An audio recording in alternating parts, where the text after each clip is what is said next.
Live shooting. Yep, got it.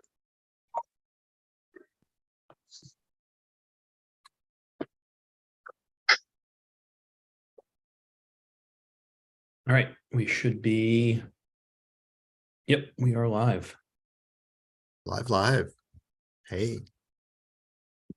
I guess I should find the link Oh, I got it. and then I'll share it to our various. Well, I'll share it from. Yeah, here I can. I'll put it in the chat. View stream on YouTube, copy stream. I got it. It's all built in.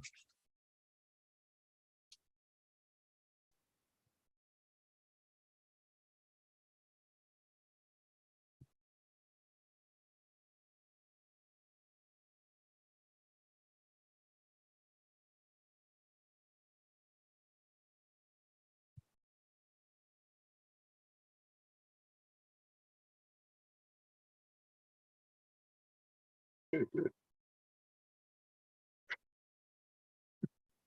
Nice, Matt.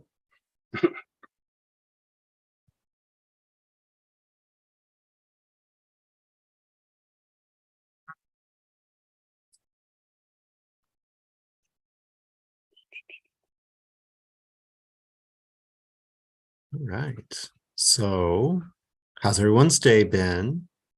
Good. All right. How many times have you updated the Kickstarter page today? Lost count. Currently, I'm watching it. I'm watching it right now in real time. Yep. Second monitor. Yep. Second monitor. Good. That might have been my situation today too, while playing V Rising on one monitor, having the page up on the second one. So yeah, I've checked it a few times. It's exciting. It's always exciting to come down to the end. I don't know. As the on behalf of Wet Ink Games, thank you to all who are watching now or in the future.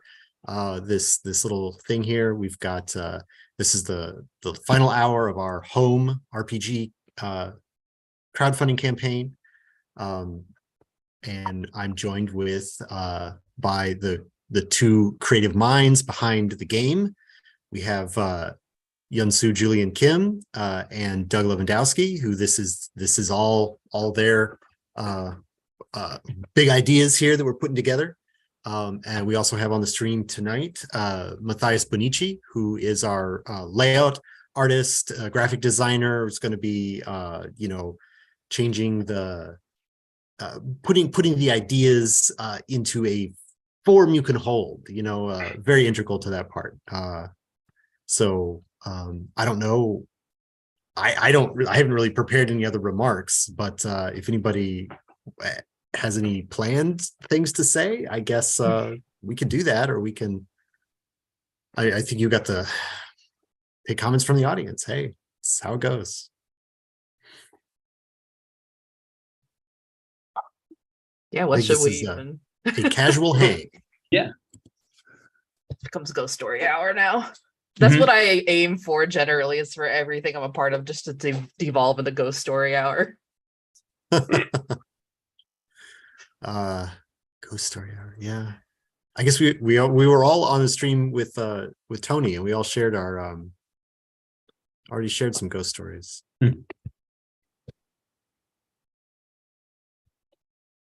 You had a bunny haunting. That's right. I was like, what's the ghost story I know? It's the rabbit. Oh wait, I already told that. That makes me happy though, because we had a bunny who passed away recently, and so the idea of a bunny ghost warms my heart right now.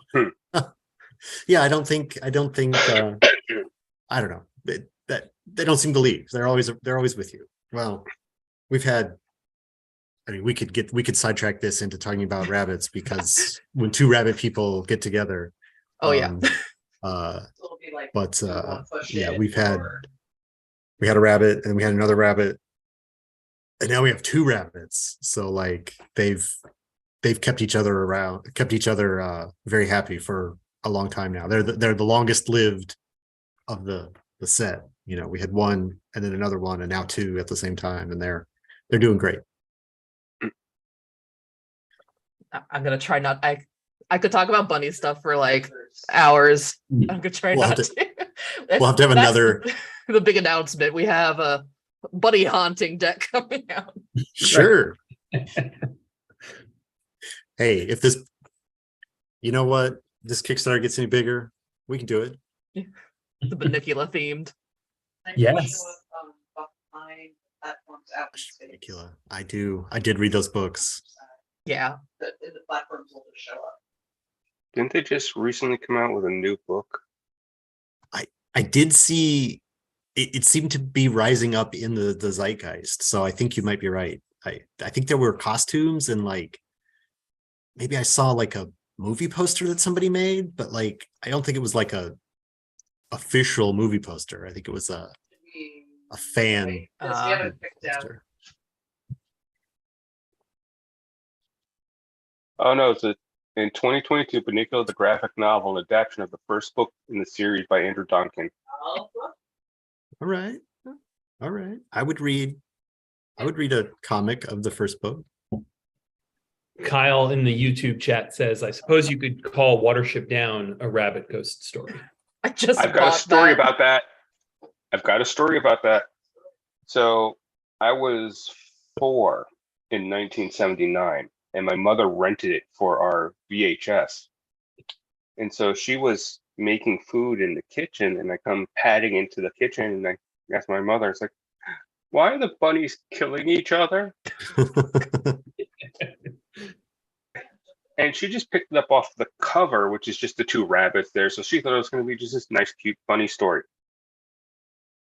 Nope. You. She has done this on a couple of occasions for other movies based on movie covers. Mhm. Mm. So I was like, I give her Yeah. points for not giving me heavy metal at like the age of 5. Oh my god. But that lady on the cover seems so friendly. Yeah. My movie mishap story is I loved Star Wars growing up. Like loved it, like wore out the tapes. And so my dad picked out another fun space movie for us to watch. I was torn for a second. Alien. Which one? Alien. Mm. Oh, And when I was little, I was like, anytime I could be swimming, I was swimming. So like that first scene where the guy scuba diving gets like yanked in was like horrible and traumatizing, and I ran out screaming, and I'm still scared of like pool filters. Not that the eggs look like pool filters, I just figure something's going to come out and get me. So I ran out screaming, and my dad in his wisdom was like, well, you know, if he sees that it's actually not that bad, he'll be better. So, you know, like 10 minutes pass, and he's like, buddy, just come on back in. They're just exploring on a spaceship. Everything's fine. And a couple minutes later, the jet burster scene happens. Yeah. So I ran out screaming again. And then he was like, it's really not bad. Like that was kind of gross, but like, it's okay. And then I came back in for the big hairy alien stalking people in the shadows part and ran out screaming again. And my mom was like, I don't know what you thought was going to happen. Like, I don't know why you thought this was going to be okay. To me, not to my dad. Never play Scorn then, if that was your childhood trauma movie. Scorn. Yeah, it's a video game, very heavy in body horror. Same aesthetic, very based on the art. What's God, the artist, the concept artist name? H.R. Giger. Giger, Yeah. yes. Yeah. I had plans to play it and then was informed, not for you. Like I know what your content warning like list usually looks like for like what you like to avoid. This one's not for you. You should read the Kotaku review. I have not. I Because- should though. Their main concern was there was not enough phalluses. Oh well, you know, Sorry. sometimes you just something's missing, and Yeah. apparently It was a very weird review. Yeah, it sounds like it. I was playing I had like a horror gaming evening yesterday where we played Phasmophobia and I'm on Observation Duty 5. And I kept thinking about, and both of them like thematically can be tied to home because it's about in Phasmophobia case, you're like going into usually like people's houses or farmhouses or what have you. Sometimes it's like a school or a prison. And there was like haunting stuff happening and you have all the ghost equipment with you and stuff. And we've had several of our early playtests where people who decided that their characters were going into the house because they were like amateur ghost hunters. Like that was like the thing that was keeping them there. And that's always fun because like usually people who come up with that as they're like, okay, this is the glue that's like holding this group together, it's because they've watched enough ghost hunter type shows to make fun of them in a way and also know like what actually is scary or not scary and how to like build tension on based on that. But I just kept thinking about that during Phasmophobia because we even watched like a video about like how to actually like play this and like what the mechanics are like and how to like do things correctly and not just be like messing around screaming. And even having watched that, we're dead within a very short amount of time. And it just felt like very inept ghost hunters.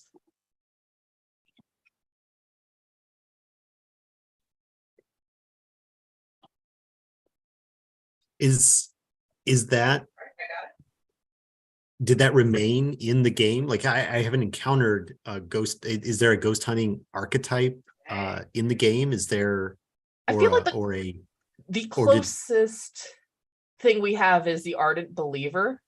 Because I think people who often gravitate towards that archetype are people who want to play someone who is, if not like engaged in supernatural things professionally, then as like a side hustle kind of situation. Like we've had people, I don't think we've ever had someone who play the ardent believer who was just kind of like, this is a hobby on the side. It's always like, no, this is my life passion is pursuing these things. So if it's not like, I'm professionally like doing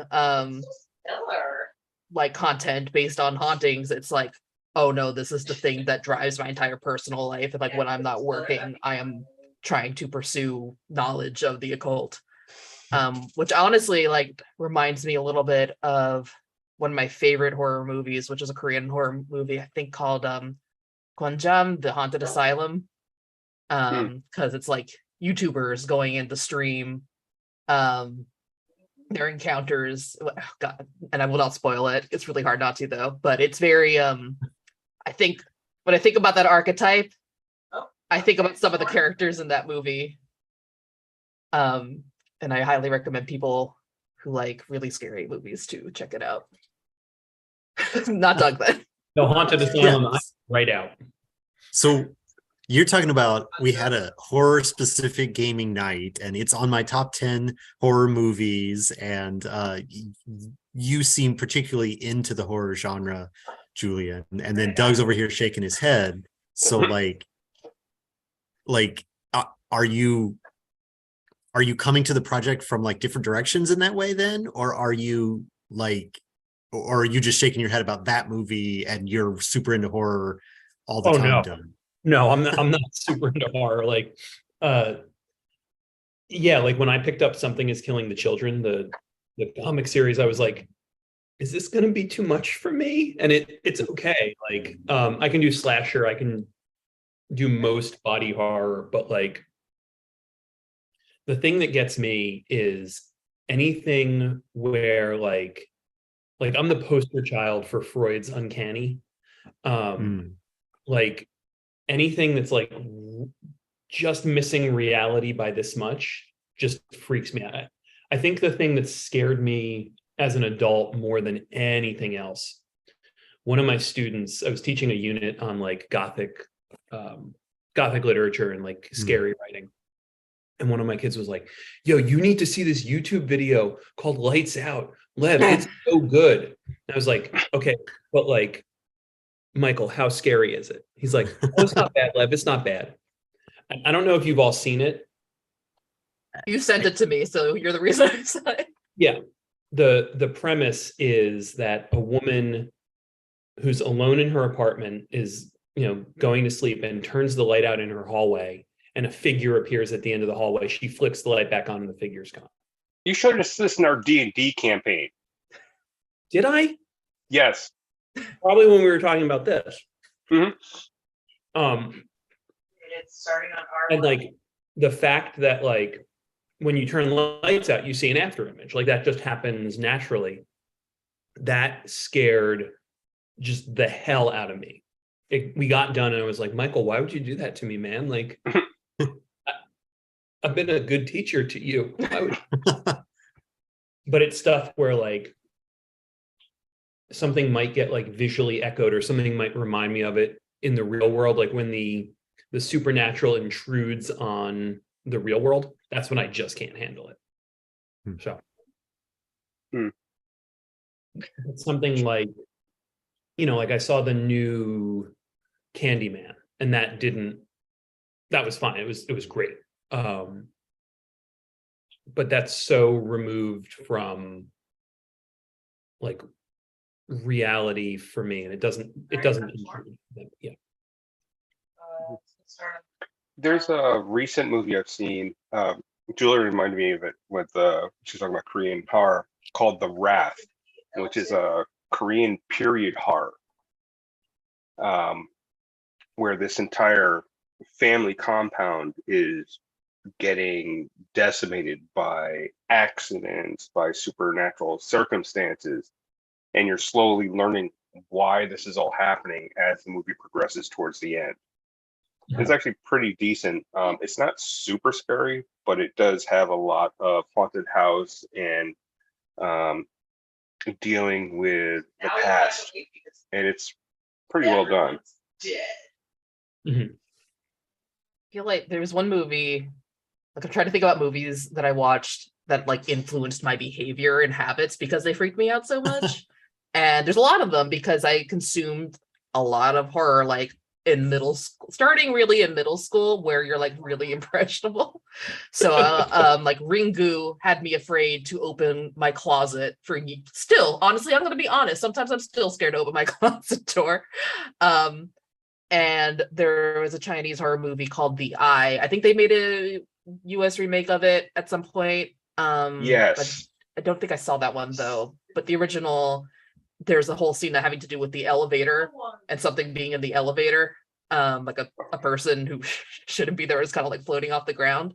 And for years, I could not be in an elevator by myself. And I had in high school, like years had passed literally, and I was in high school and I had to go get a fog machine from upstairs and bring it down to the gym.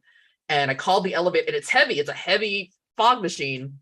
And I called the elevator up and the doors open slowly and then kind of like buckle a little bit. And I'm just staring at this very well lit elevator. It was probably fine, but there's nobody on that floor of the school with me. And I just go, nope. And I walk down like several like flights of stairs with a heavy fog machine because I could not be in an elevator by myself. Yeah. Because of the movie Poltergeist, I could not go in my closet from the age of 8 to like 12. And I blame my mother because she had me sit down and watch it with her. See, I don't know what it was. Like, I mean, my family didn't really watch a lot of scary movies like that. Like a lot of, and it wasn't like it was like a religious objection or anything like that. It wasn't like, oh, we're not going to see a movie about ghosts, because like, my parents had Ghost, like it wasn't like they were against the supernatural. Like we watched all the more child-friendly movies like Willow, and like we had the various animated Lord of the Rings stuff. We had all that, so it wasn't like it was. I don't know. It was just never. I guess my dad didn't like horror, so that he didn't buy those movies. Like he likes science fiction a lot. So like I've seen Aliens.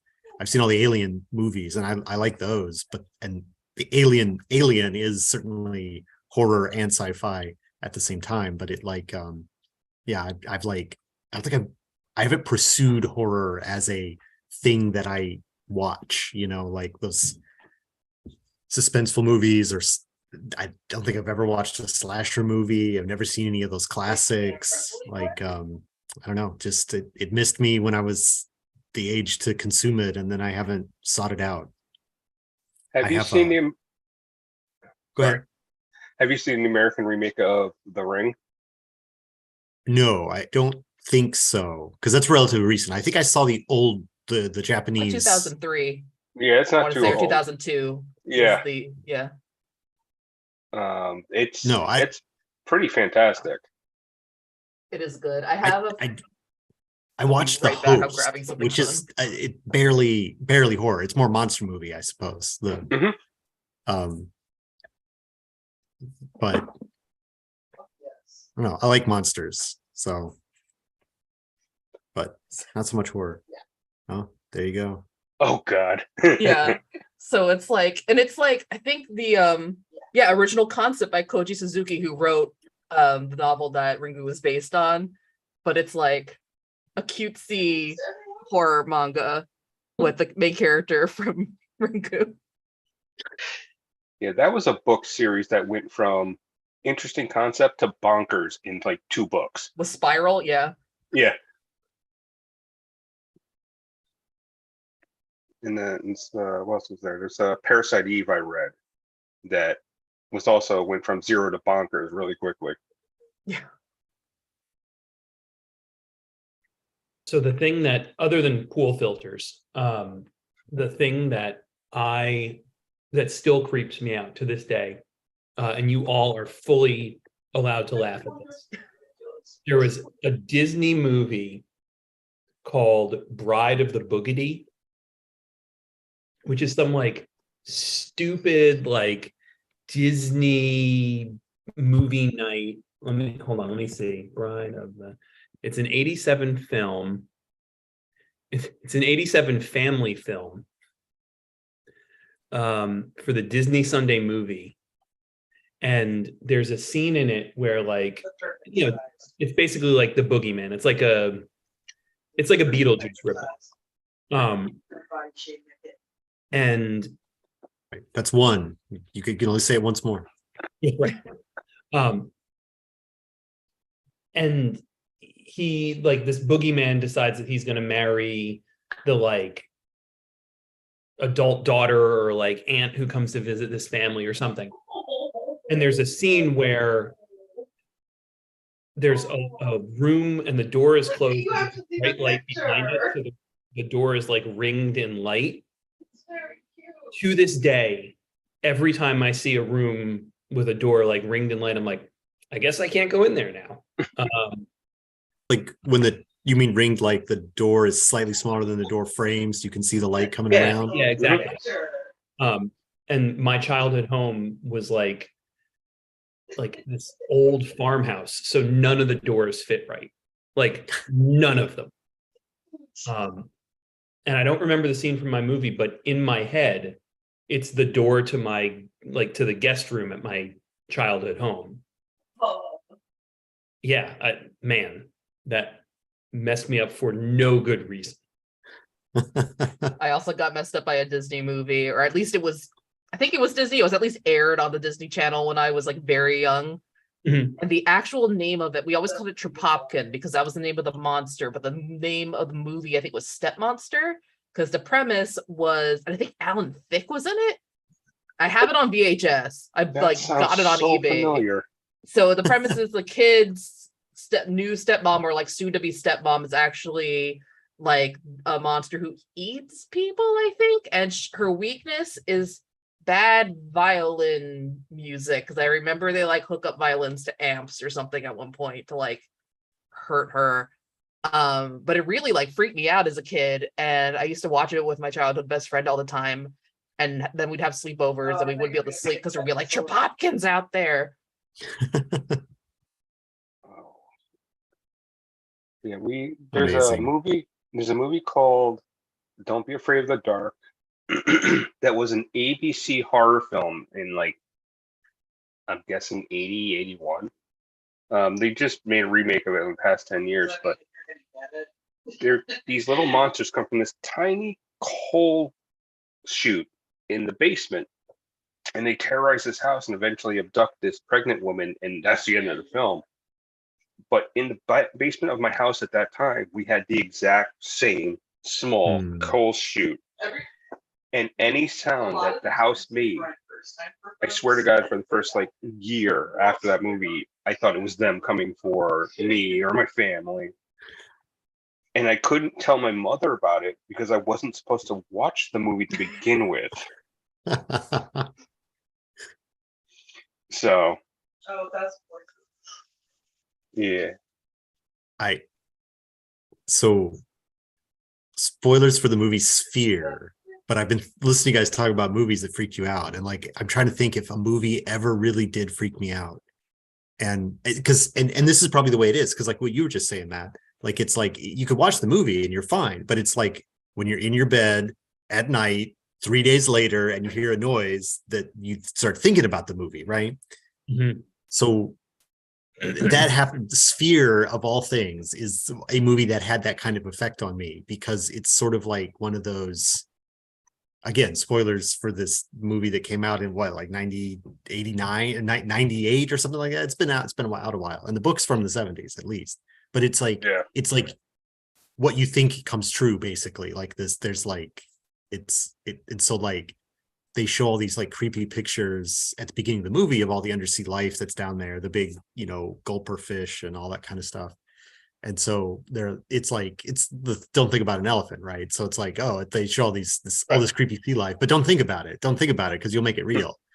That's kind of part of how that movie ends. And so then you're like later, you're like, don't think about creepy sea life with big teeth while you're taking a shower in the dark. Like, don't think about it, but you can't not think about it because now you're thinking about it. Like I did have a lingering creep from that film, but that was like teenager when I was having that issue. So I don't know.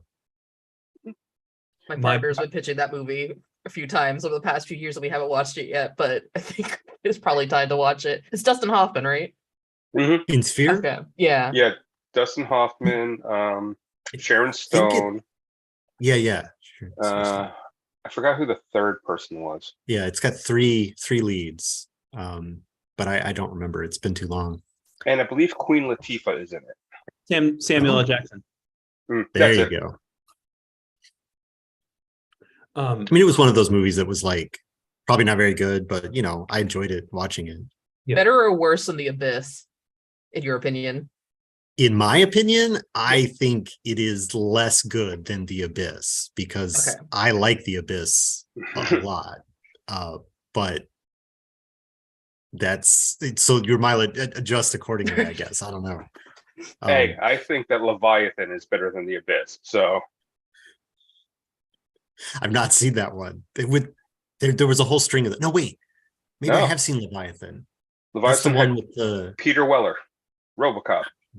Yeah, I'm very bad with actors, but that's the one where there's like a vial of serum or something, and who drank the serum is part of the mystery. Yeah, I have seen that one. I guess I was thinking of Deep Six, which I think is like the Deep Star 6 of Leviathan. So Leviathan, The Abyss, and Deep Star 6 came out within 2 months of each other. Oh wow. They were all in the water. So I was in my, I've got to say, early 40s when I saw my first and only time I saw a Paranormal Activity film. And I saw it for free because I saw it as a preview, a free ticket preview trailer thing, whatever. So I saw it. I am not good with things you can't see and fight.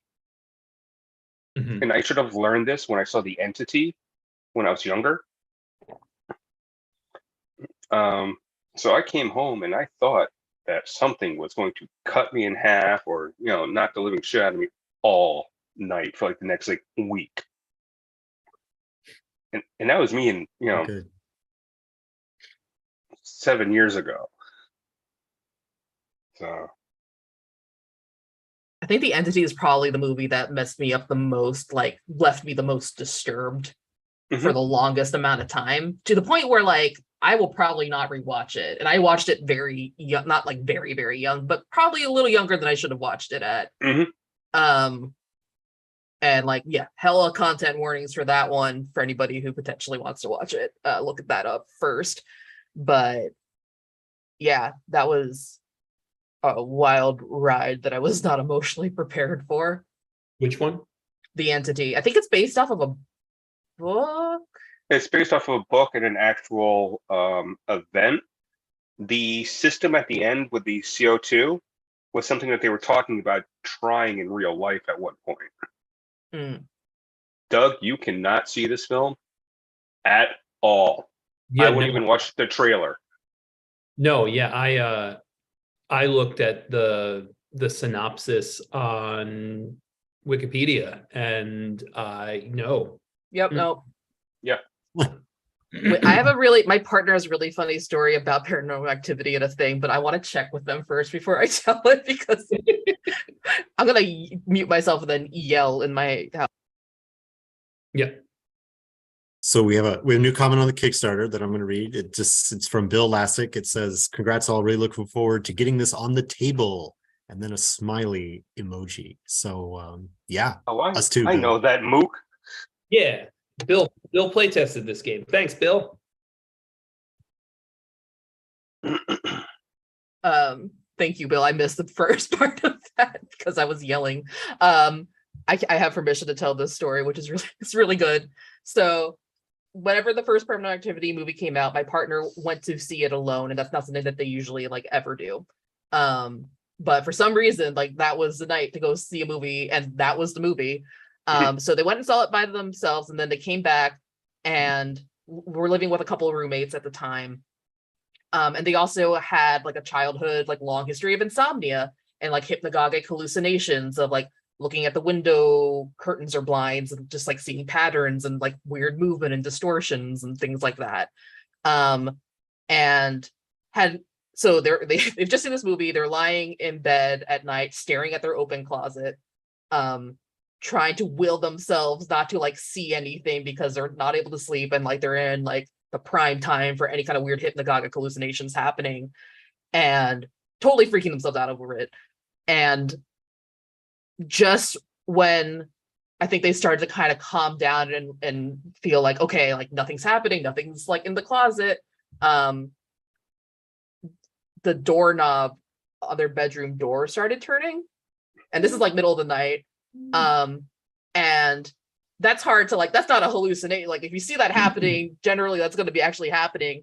And so they watch as the doorknob turns and then the door cracks open, and there's like there's enough light out there, like in the hallway or in like the room that's out there, that it falls in. So like clearly the door is really open, like there's a light effect from it. And can't see anybody. And then the door closes shut again. And my partner's like, no, I'm not like just letting this go. Gets out of bed, opens the door, like flings open the door to like look at whatever's in the hallway, and it's a naked woman. And I don't know if you've like, for people who haven't seen Paranormal Activity, there's a whole like theme of it, of like a woman standing in it, like at the side of her bed, like staring at her husband. Spoilers for this like old movie at this point. Just like for hours. I hate this. Yeah. And so my partner's like, what is happening? And she goes, oh, I'm sorry. I thought this was the bathroom. Do you know where the bathroom is? And at this point, my partner's like, okay, my roommates are swingers. They've brought somebody home from Craigslist. And that's who this is. It's a real person who is like alive in this. And like, there's an explanation for this. And they point her to the bathroom and go back to bed. Oh God. Wait. So then they followed up the next day and found out that no, their roommates hadn't gone out with anyone the night before, right? I mean, who knows? And how do you bring that up with your, even if your roommates, like you're like, you know about this whole thing, it's like, how do you like bring that up? Like, so did you bring somebody home from Craigslist last night, or was there a ghost in the hallway? Yeah. I mean, I think that's a perfectly legitimate conversation. You want to know if your apartment is haunted. Like, Yeah. Yep. It's a safety concern, really. And it reduces the resale value too. If you're well, you don't have to put it on the sign Well- out front, but like, No, but you do have to disclose it. There was a court case about this within the past 10 years that someone didn't disclose that the house they was thought to be haunted. And when they sold it, the person found out later and wanted a refund and went to court for it and got the refund. mm, What? that's caveat, well, caveat emptor, but like, yeah, okay, that's got legs. Who's good? You gonna write that haunting tale for us? The probate haunt? Right, we're going into the house to prove whether it is or is not haunted. Yeah. Um, Wait, I think. It happened in 1991 and it's commonly known as the Ghostbusters ruling. Yeah.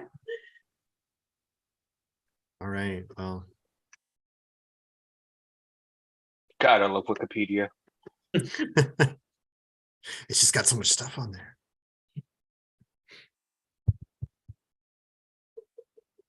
So it looks like we are 20 minutes to go on the 19 minutes to 20 go on minutes. Kickstarter. We're at 705 backers. Going pretty strong. It would be super great if we could hit 30,000, but we'll see. Yeah, it would be emotionally, it'd be like, yeah, Satisfying. that'd be great. That'd be great. We are, what is that? Like $540 away from it. So it's that's a few backers yet. Mhm. That's a big. Wow. Under the category of more obscure horror movies from earlier decades. One of my favorite ones, this is probably a controversial one, is called Pin, and it's based off of an Andrew Niederman book. Oh my God. Okay, so Andrew Niederman is the ghostwriter for VC Andrews. So most VC Andrews books are not actually written by VC Andrews because she passed away quite a long time ago. Most VC Andrew books are written by Andrew Niederman, who was also kind of writing in that particular subgenre of like gothic / kind of horror lit in like the 70s and 80s. And one of the books that he did write under his own name prior to I think this was before he wrote anything for VC Andrews, was, yeah, so this is like the 70s, was Pin, which was adapted into a movie, which I think you can only find on YouTube now. And it's this, how do I even describe this? It's about a pair of siblings, and their father is a doctor, and he has this medical like anatomy dummy that he uses in his medical practice. I think he's like a general practitioner, and he uses it to like explain things like the birds and the bees to his children, and then like this dummy stays with these kids like as they get older and like become teenagers, and creepy anatomy dummy things happen, but not like in a Chucky way, like in a more of a like a psychological thriller kind of way, in a very VC Andrews kind of way. I mean, like you can see why he became the ghostwriter for her. Are the siblings married by the end? I mean, there might be weird shit, like they're not married, but like there's weird like vibes happening. Was this the second or the third one? That's why it comes with like another like a ton of content warnings for that one, but it's very much a relic of a specific subgenre of that time. So I just looked at the synopsis. That reminds me so much of, there was this terrible horror movie. So in high school, you know, like psychologically, probably as a way to like grapple with the fact that everything scared me. My friends and I would watch like bad horror movies and make fun of them. Like we watched all of the Leprechaun movies. And there was one called, there's a Marky Mark movie called either Fear or The Fear. I forget which one. It's called Fear. Okay, then this is The Fear, the bad horror movie.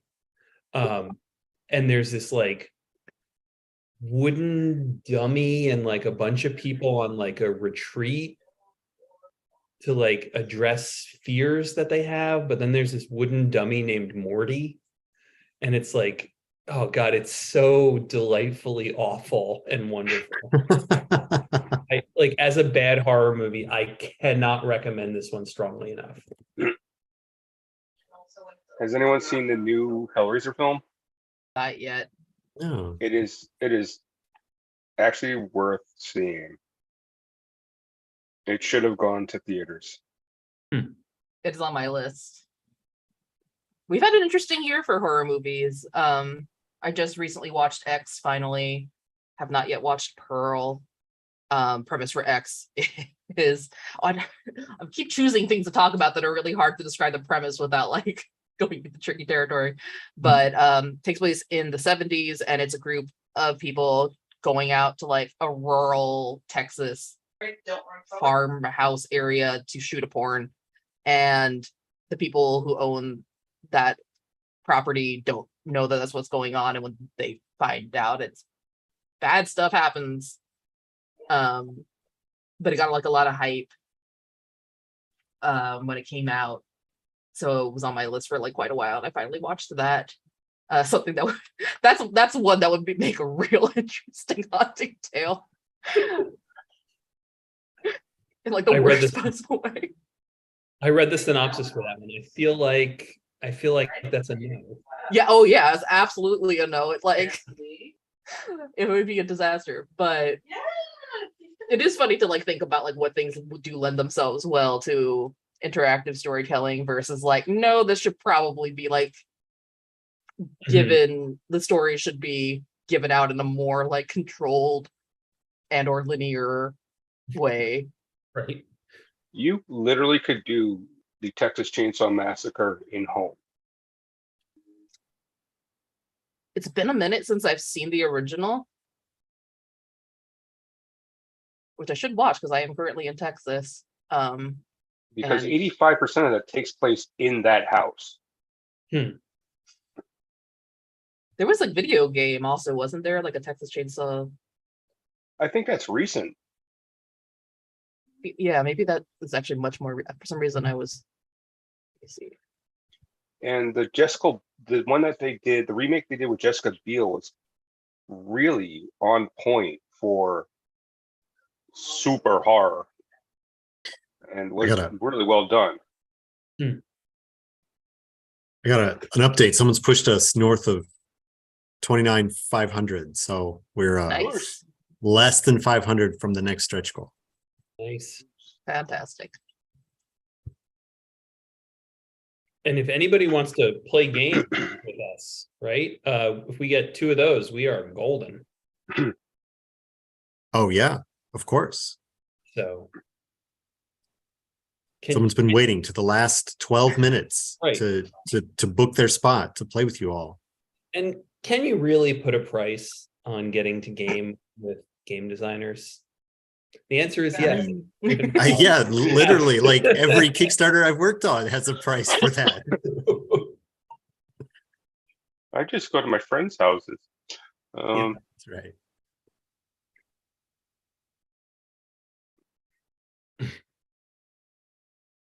Yeah, one of my favorite haunted house films is oh god, now I can't remember it. Sam Neill. God damn it. Sam Neill. Sam He Neill. was Yeah. in Mouth of Madness, right? That's not what you're thinking of, right? Oh man, No, I but thought you were sorry about that. That's one. my favorite. No, Event Horizon is a I haunted just house saw in that. space. I love Just that watched film. it.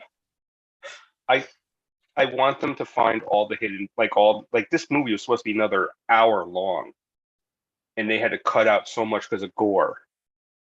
Hmm. Yeah, it got. I've been really into disaster movies recently, and that kind of like falls into that category. I mean, disaster in space. It's not going to the direction I thought it was going to go in. Oh, what was that book? There was a book that I read just recently that had almost this kind of the same premise, but didn't.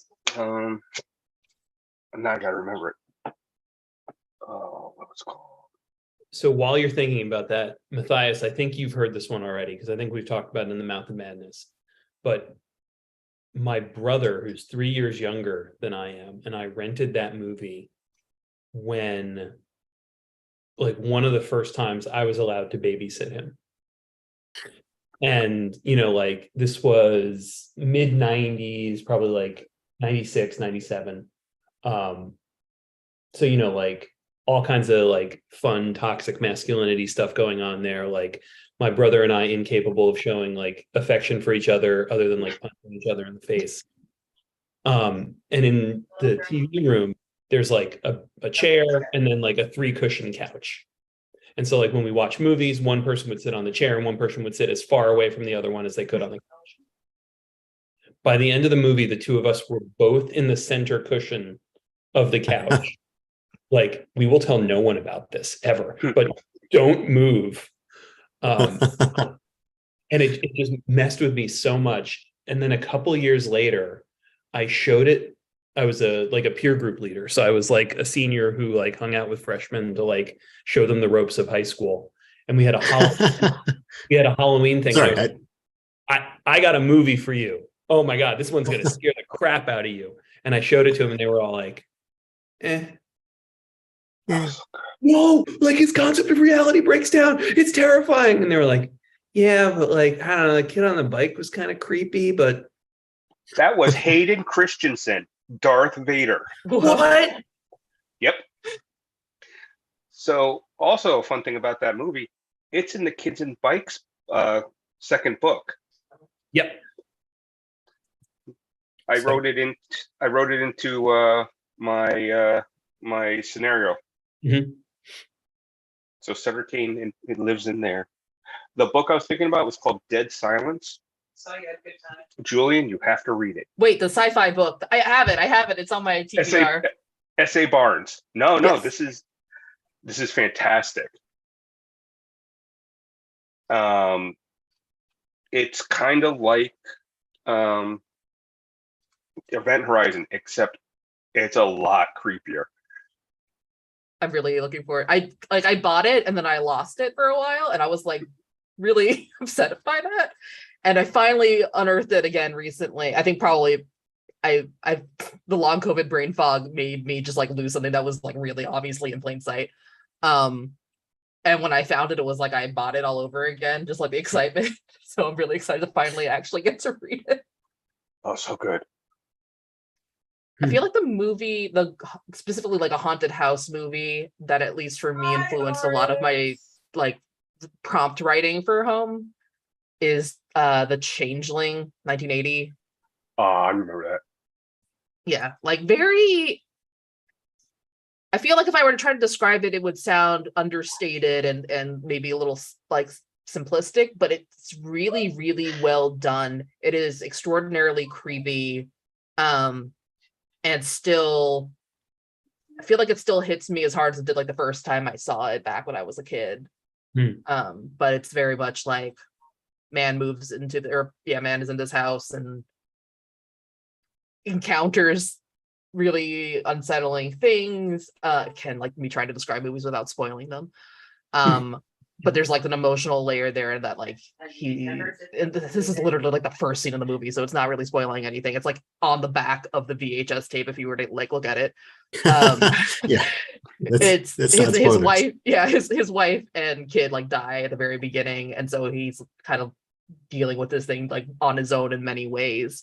But there are certain scenes from that movie that stayed with me for a really, really long time.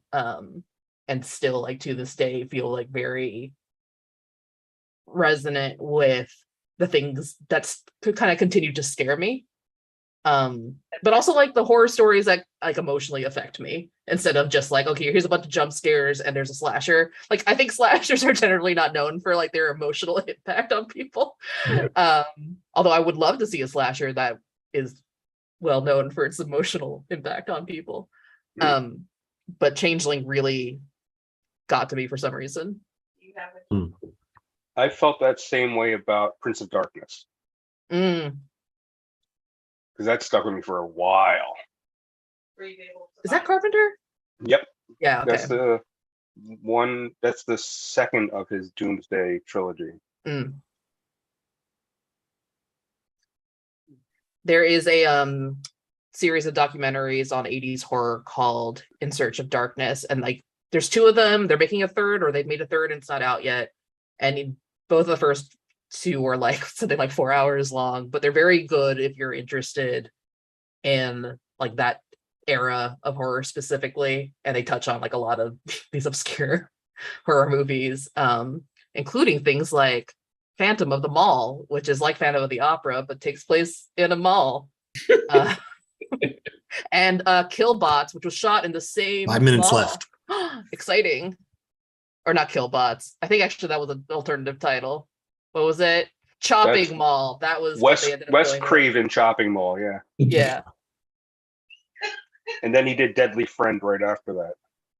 Did anyone do a mall? What could that work with home where it's not the home, it's a mall? You have to design mean- a new shop in the mall or a new lobby area. I mean, it's If you've ever It's been pushing locked, pushing it a little. Yeah, it would have to be totally overhauled. yeah. It is funny that you mentioned that though, because I'm currently writing a short story that basically takes place in a dead mall. Because I'm super into dead and abandoned malls. I mean, something. They're kind of cool. Oh. Yeah.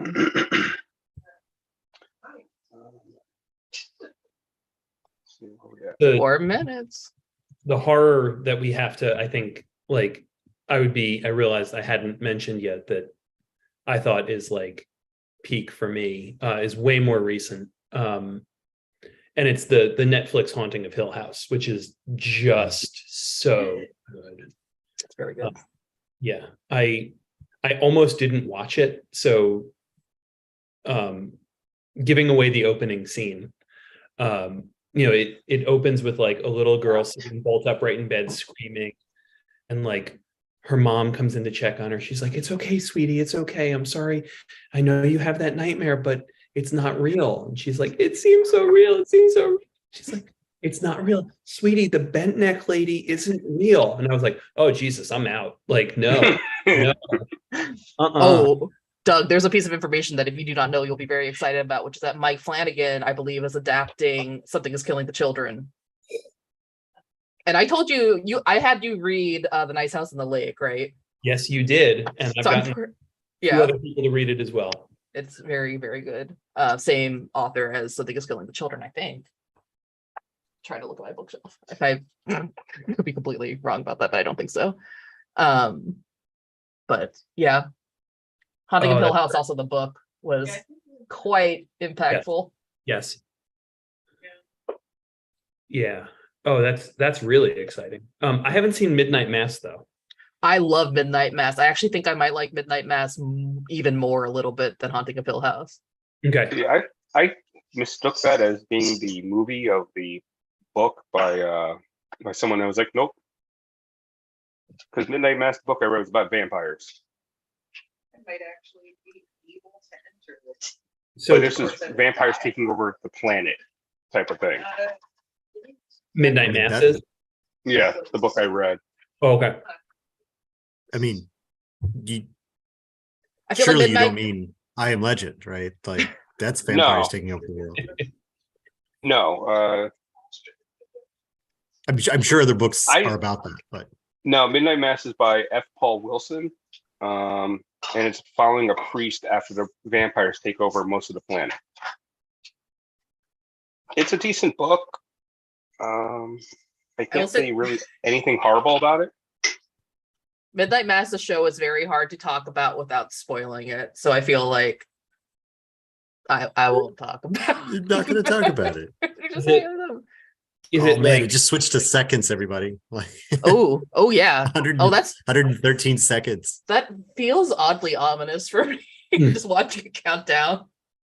Yeah, well then we draw our morning card and we find out if we If we any make- of us that's live, right. yeah. That's right. Mm. Who got their needs met?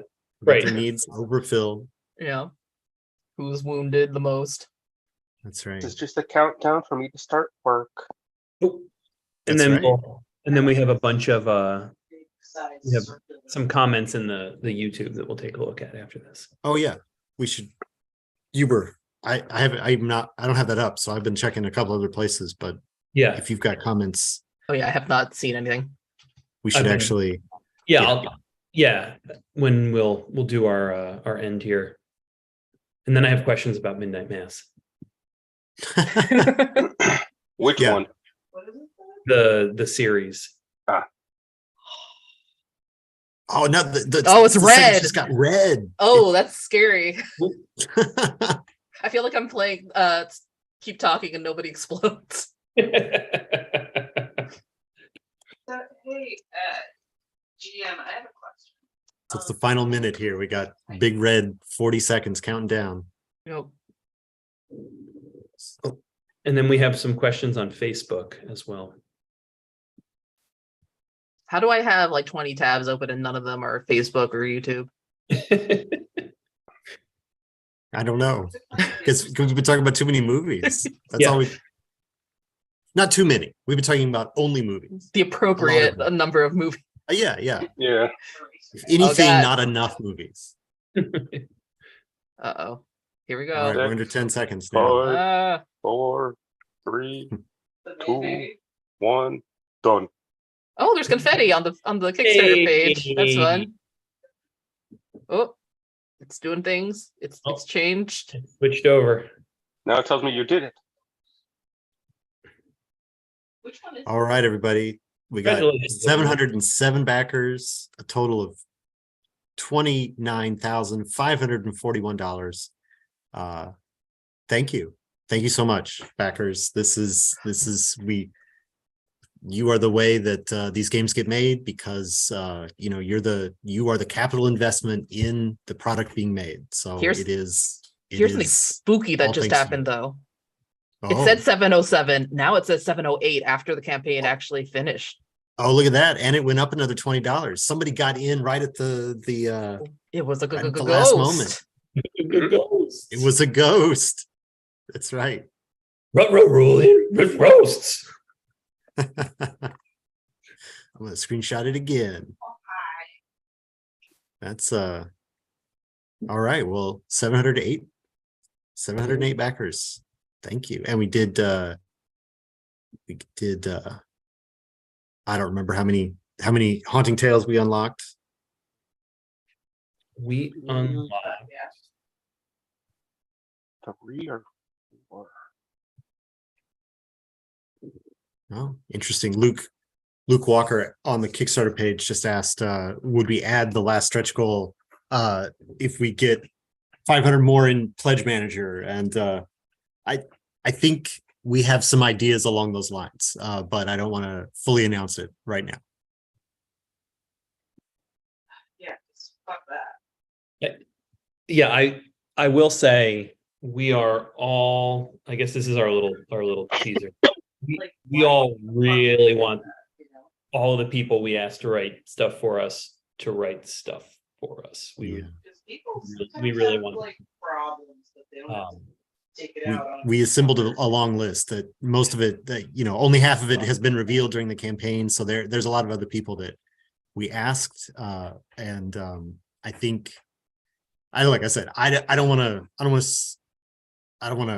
say anything more than that. But it's a list that, and there's a lot of other people we want to bring to you. So yeah, there's one we'll see person what happens. without saying any names, there's one person who couldn't commit during the campaign, who said, I would love to, but in the time frame, if I was unlocked, I wouldn't want to let you all down. So Yeah, like have them write something. Yeah, I should probably stop. So you said there's questions. People got questions. We can answer questions. Yeah. So on YouTube, Steve, who's been hyping us up in the comments, and we really appreciate it throughout. Oh yeah. For what it's worth, childhood ghost story. When I was little, we would stay in a section of my grandparents' attic, which had been converted into a guest room. I hate this already, Steve. Every once in a while, the door to the remainder of the attic, which was creepy to us even in the daytime, would slam open in the middle of the night with a cold breeze. Not a great way to be woken up. Why would you sleep there, man? It took quite a while for one of us to get up the courage to find a light and then finally go over and close the door. Yeah. Good God. Whew. Favorite horror movie, The Haunting. I like that it was psychological rather than gruesome, and loved how they presented the house. I don't know if I know The Haunting. Oh, The Haunting also messed me up because of just like some of the effects, even for that era, freaked me out, and like what they didn't show freaked me out. Hmm. Oh, Was yeah, that the that's one with the always poster with the kid with the thing coming out of his mouth? No, this is so I believe this is The Haunting based off of Haunting of Hill House, the book, Yes. from the 60s. And yeah, that really, I watched it with the first time I watched it was with my mom, and we were like holding each other the entire time, freaking out. Oh, it had Gabriel. Was it Gabriel Byrne? No, not that one. Liam Neeson. No, that was the remake. Yeah. Torture animals. So the remake, I have feelings about I'm thinking, if this is the one I'm thinking about, it's the 1963 directed and produced by Robert Wise. Okay. Hmm. Yeah, The Haunting. So I got really into Shirley Jackson in high school to Yeah. try to impress a girl. And it didn't work, but Shirley Jackson did for me. Yeah, this movie was something else. I'm looking at the Wikipedia page. Development for The Haunting originally began as a collaboration between Spielberg and Stephen King, who began writing a new adaptation of the novel, largely inspired by the 63 film. Wow. I want that to exist. Yeah, King there's lots of go ahead. King retooled his screenplay to form the 2002 miniseries Rose Red. Oh God, sorry. I watched Rose Red when it was airing originally a million years ago, and I was feeling nostalgic about it because I like, certain era you want to like revisit certain things. So I had to buy the DVDs because it's not digital anywhere on some weird site. And I recently rewatched it, and how things sometimes in your memory it's a little better than like when you rewatch it, but I still appreciated that I got to have that nostalgic experience. Yeah, that was one of his miniseries I just could have missed. Yep. I've seen that Steve said that he liked Cthulhu was one of his favorite stories. Mhm. If you watch the movie Underwater, it is Cthulhu translated into modern times. Yeah. And it's fantastic. You'd be surprised how good it is. Cool. I also enjoyed that one. And then on Facebook, where I posted the YouTube link, Andrea Lewandowski, my better half, says, I have a question. Whose hotel room are you in? Tim Grant and Brian Quinones have been nice enough to let me hang out up here. We're at like a little get together for play testing. And then what am I snacking on? I'm hungry and I have no snacks. You have a whole cabinet full of snacks. You don't even. I was gonna ask you what hotel room you were staying in, but then I thought like I didn't want to be rude if I had misinterpreted, and that is actually your bedroom. And so I'd left it alone. So Right. You are in a hotel room. That answers. Thank you, Andrea. You answered Yeah. my own question. The truth is Andrea threw me out until we hit 28,000. So thank you, everyone. I get to go home. I mean,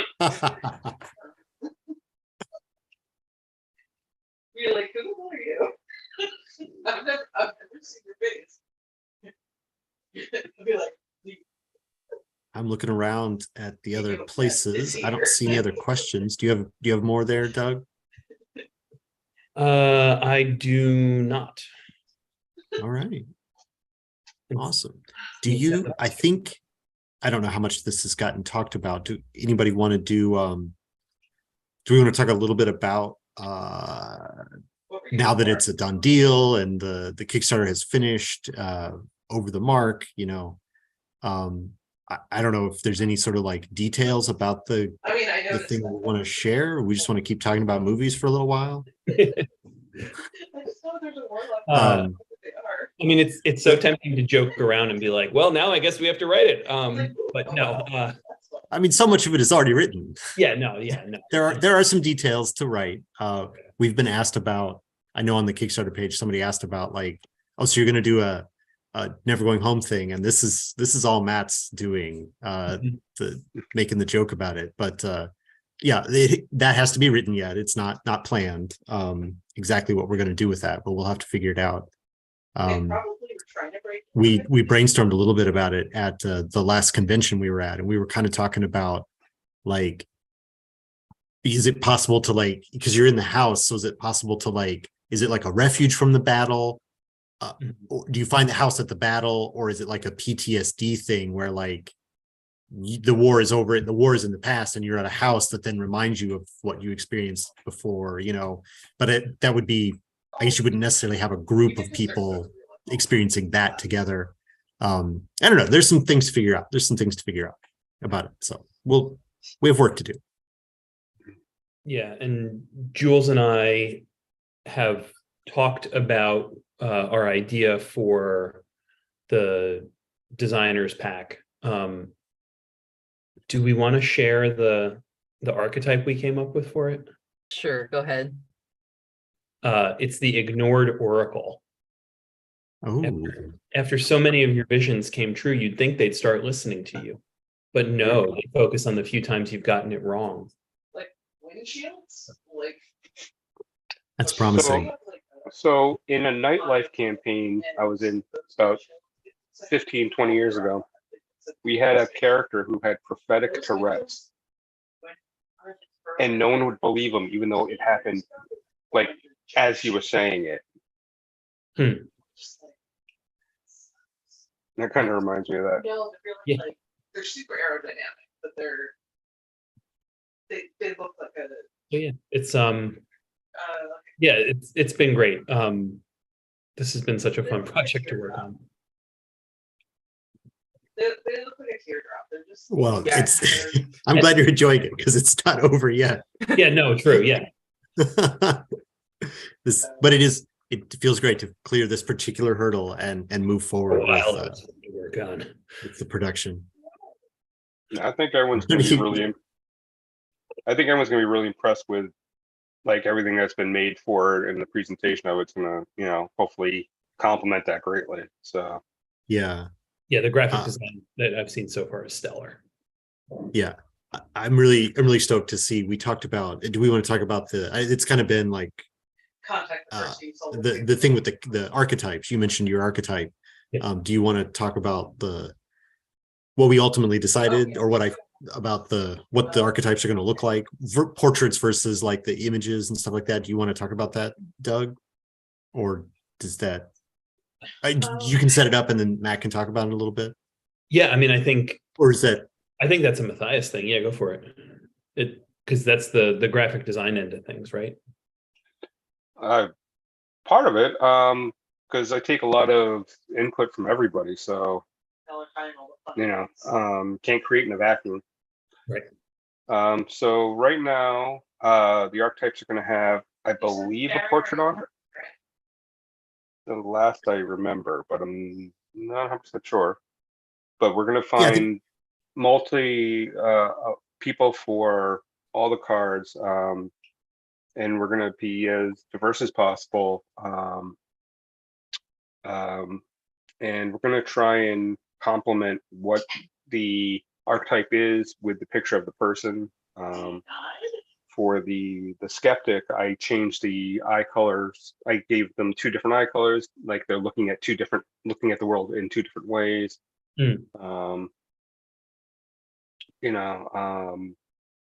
It's most likely they're going to be black and white with a little bit of color in certain areas, just to emphasize their role.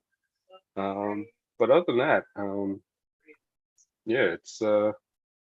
it's a matter of getting all the archetypes together, getting all the images together, getting everyone to look at them, and just make sure that we're going in the right direction for the game. Mm-hmm. one thing that I mean, I understand how it's happened that way, but like we put on the descriptions for so many of the things, tarot cards, meaning just totally referencing the size, Mhm. that they're larger than a poker card. It's a tarot card sized card.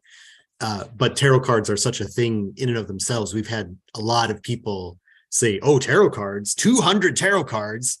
That sounds amazing. How could you do a deck with has 200 cards in it? And it's like, no. We just mean they're larger than playing cards. Don't get too excited. Yeah. And so you are going to put you've got some cool images or icons and stuff already, but not, this is not going to be a tarot deck, an oracle deck or a tarot deck. It will not double as that. I do not No. believe.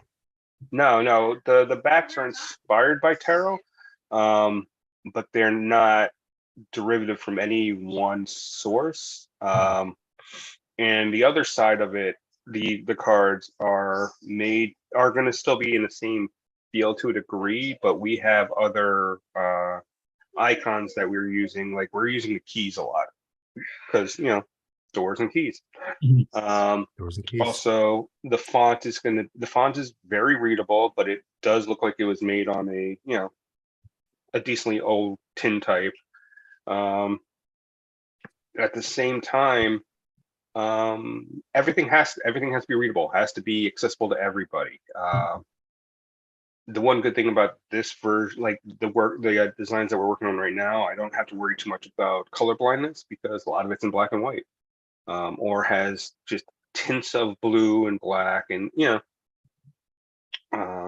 so yeah. And the artists that we have for the two artists that we have are fantastic, and you can see the cover artwork on the Kickstarter for the box, and that came out really well. And then we have another artist, Sarah Miller. Yeah. And then it's like my screen was going dark. Yeah. And then we have Kevin Spencer, who's going to be adding more work to it, and his work is just fantastic. So I'm really looking forward to working with his artwork and integrating it into the game as is. Awesome. We have a question from YouTube from Luke JW. How does home reach a climax, signaling the end of the story? The ending of horror movies always have a punch. Jules, you were the one who cracked this, I think. So do you want to take this one? Sure.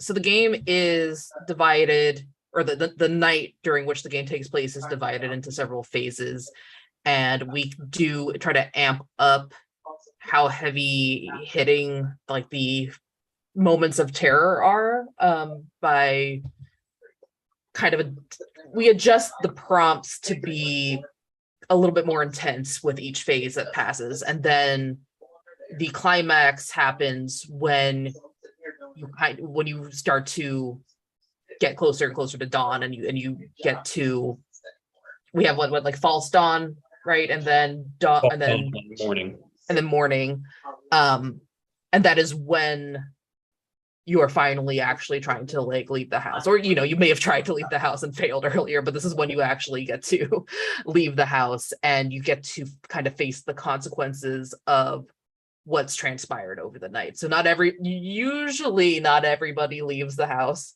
It's kind of a rare occurrence when everybody gets out. It does happen though. And people will be in different conditions based on if they've met their needs, if they've kind of over met their needs, what the situation with their wounds look like. And it's kind of, it's an interesting moment always when they leave the house, because it's kind of, there's all this buildup, and then you get what should feel like relief, you'd think, but really you're faced with just like all these usually like terrible consequences of decisions the characters have made throughout the night. And then we have some like epilogue-ish type prompts to kind of tie things up at the end. Actually, Yeah. So I think yeah, I mean there is a I think in the we did a play with +1 EXP, but I don't think anyone actually ended up taking any wounds or getting any needs cards. Maybe a few got taken. Yeah. But yeah, you'll accumulate both need cards and wound cards based on the prompts throughout the night. And then as Julian was just saying, like you resolve all of them with your morning card. And you may get lucky and you have a bunch of wounds, but the morning card doesn't ask you to resolve the wounds. It asks you to resolve need instead. Like that could happen, but it's it's likely that if you've got a bunch of wounds, you'll won't make it out of the house, right? Yeah. That's Yeah. Initially I think we had it that if you got a certain number of wounds, that you knew you were going to die at the end. But I think we ran one play test with that, and it just wasn't. It didn't hit the same, right? Like you need to know, once you know it's over, it's like, okay, well then all the suspense is gone, right? Like watching a prequel and the character's life is in danger, and you're like, yeah, Andor Cassian's gonna be fine. They show up later. Right. Even, man, that's a great show. But anyway, like, like the tension is gone if you know what's going to happen one way or the other.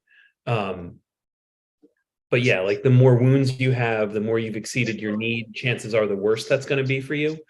But I mean, there is one prompt that relies on neither wound nor need about whether or not you survive. So it's always up in the air.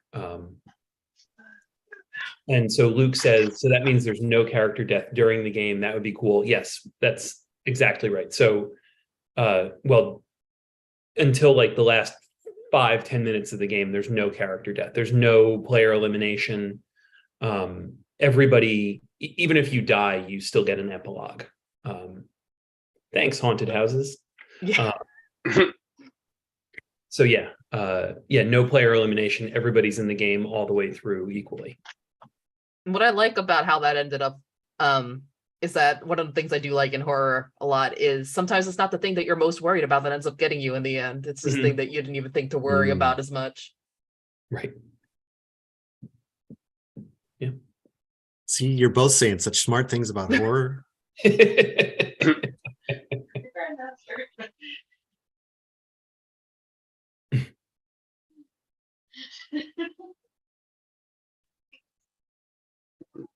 So yeah. Well, I know for myself, I've got about 10 more minutes before I have to fade into the night. But it's been a pleasure to hang out with you guys for the last little bit, and so stoked to be working on this game with you all. Like you're all geniuses. So it's great. It's great. It's been a blast. Yeah, it has been. And that's very kind of you to say, Matt. Thank you.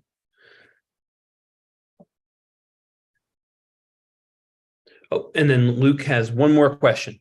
Excellent. Do any haunted tales cover a labyrinth? I'm thinking House of Leaves or Delta Green's Night Floors, where the house becomes more and more unfathomable as it is explored, strange and surreal. That's a great idea. We definitely have some haunting tales where things get more and more surreal. That's for sure. I think we definitely have things that are going to touch on those keywords that I just heard. Yeah. Yeah, I mean, time distortion definitely gets weird.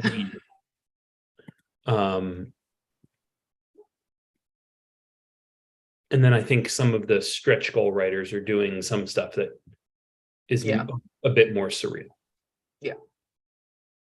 So, yeah. But I don't know House of Leaves or Night Floors. Right. No one. It's been a long time since I read House of Leaves, and I just remember being like vaguely traumatized. I'm trying to remember the hero. I don't know why I can't. Who goes into the labyrinth? It's not Perseus, is it? Yeah. I need House of Leaves is one of those books that's been on my reread list for like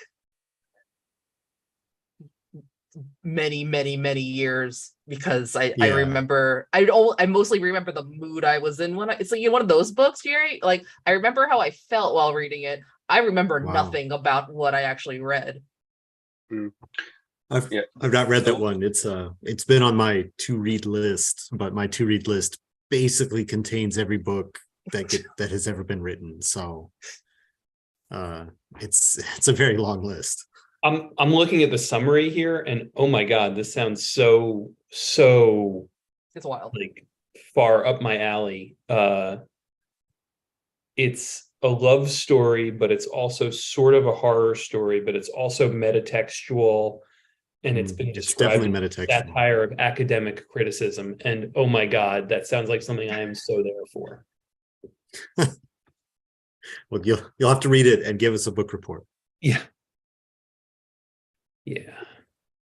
And then the other one was Delta Green's Night Floors. That one I'm not familiar with. I assume that's related to the RPG, Delta Green. I assume. Yes. Adventure by Dennis Detweiler. I don't know Delta Green. I think it's a Ken Hite thing. Okay. A lot of the only thing I know for sure about it is that it's got lots of cults. Like there's a lot of cult stuff. Okay. Secret cults doing stuff, and you gotta survive their machinations, uncover their machinations. That's definitely an aspect of it. I'm not sure how much else it delves into, but I only That's remember it the through book covers. Hmm.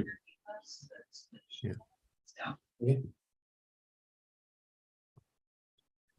Go Pelgrane.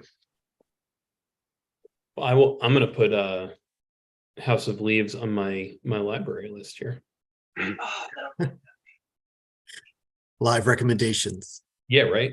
It's a thick Reader's tome from what I Advisory. recall. What's that? It's a thick tome from what I recall. Yeah, it says it's 700 pages. I think I Yeah. had a friend in college who actually like took a bunch of the pages out of the book and decorated his walls with them. It was quite an Fascinating. aesthetic. Yeah, that's commitment. See, that's why I like my Kindle. I don't have to look at how big of a book I'm reading. I'm eventually going to read The How many Wandering pages? Earth, and that's like 800 pages. I have that in physical format, and I feel like the font's a little small. But the first one I have to read before I get House of Leaves is The Woman in Black. That's sitting on my Yes. nightstand. That's a nice short read. The audiobook is also quite good, and that also, if described, sounds quite simple, but is really effective just from the way in which it's written. Based on that title, it has to be like is it linked to the Wilkie Collins book or A Woman in White, or is it No, or this is it is Susan just Hill. coincidentally a title? This coincidence.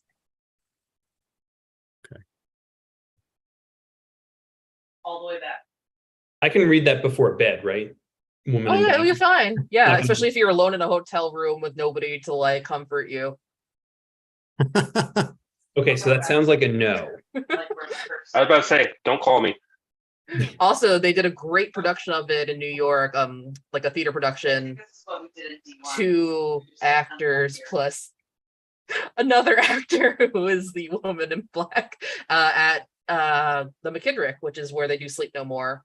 And I saw it right before the pandemic hit, and it was amazing. And I think I don't know if they're still doing it, but one of the best like spooky horror plays productions I've ever seen. So very good.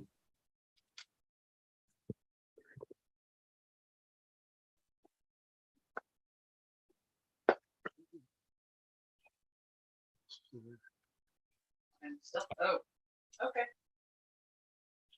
All right, folks, you can keep this going. Put yourselves to bed at a reasonable time, but I need to fade away. So pleasure working with you all, and we will be in contact because we got a game to make now. So Yeah. We got a new bunny recently to be the friend of our other bunny who was left alone when our Dutch bunny passed. So kind of want to go stare at her and try to make her be my friend. I saw your pictures. I wish you every success in Thank you. befriending new bun friend. Yes. So far, right. she's mostly I'm- punching my other bunny in the face. So we're gonna try to fix that. Yeah. Well, if they're All right. if they're going to be siblings, that's how my brother and I showed love. Yeah. So Right? Love There you language. go. There you go. that's right. All right. I All right. I must be off. See you all Yeah. later. All right. Night. Good night, everybody. Thank you so much for coming to the stream. Thank you. Thank you.